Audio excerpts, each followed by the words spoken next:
What makes somebody so successful? It isn't talent, it isn't intelligence, it isn't hard work only, it's something completely different.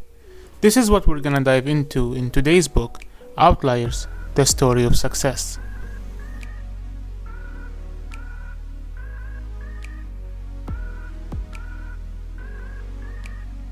Have you ever asked yourself what makes a successful person like Bill Gates so successful?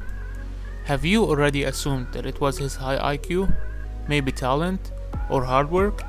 This is honestly what I thought before I checked out Malcolm Gladwell's book, Outliers. This is a really interesting book where Gladwell takes you on a deep journey to study those people and the factors that made them so successful. Most of us like to hear about the stories of accomplishments and the stories of success. By nature, we like to observe what successful people are doing at the moment, and we tend to look at the top of the mountain. But we barely dig deep enough to see how those successful people got here and how their journey looked like.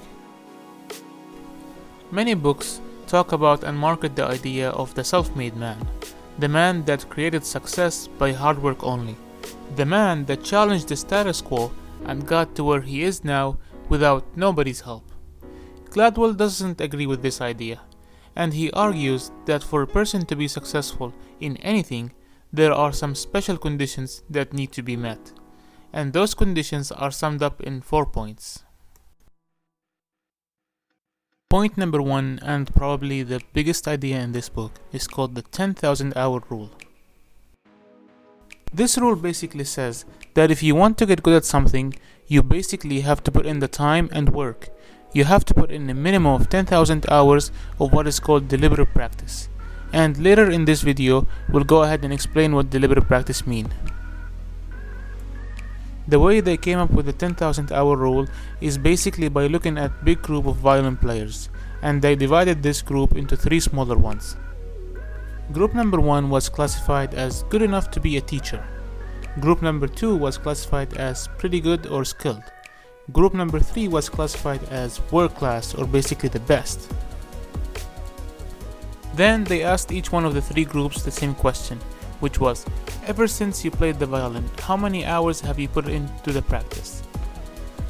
The answers were so interesting, where group number 1, who was classified as pretty good to be a teacher, answered 4,000 hours, and group number 2, who were classified as pretty good or skilled, answered 8,000 hours. And finally, group number 3, who was classified as the best or world class, answered 10,000 hours.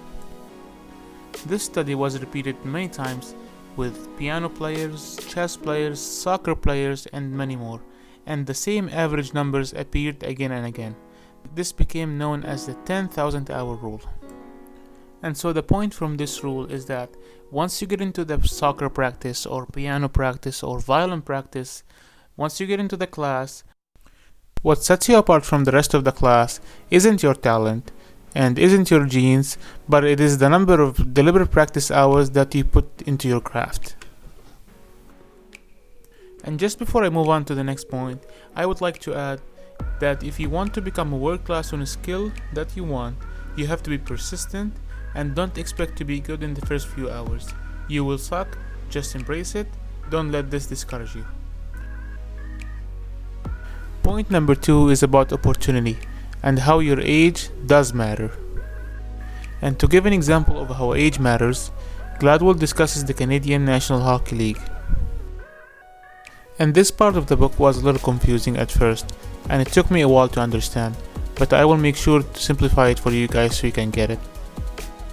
So this is what happened. All the elite hockey teams have a specific cutoff date for the players to get recruited, and this date is January 1st. And so let's say there are 2 teams. The team on the left side, those are the kids who are born prior to January 1st. Those kids are 8 years old. And the team on the right side are the kids who are born after January 1st. So those are the ones who are 9-year-old. And so those kids are the lucky ones. Those are the ones who get recruited for the elite hockey teams. Those are the ones who get more attention, more one-on-one training, and a better opportunity overall. They have what the author calls cumulative advantage. So the kid who was born on January 1st have almost one whole year advantage over the kid who was born on December 31st. And this one-day difference will make a big shift in terms of growth and development for the 9-year-old kid compared to the 8-year-old kid. And just to summarize this point in one sentence, your age does matter. And let's take one more example about opportunity, and let's talk about Bill Gates. Today, Bill Gates is the second richest man in the world, and nobody argues that Bill Gates is so intelligent and so talented as well. But the question is, how did Bill Gates get to where he is now? How did he become the second richest man in the world?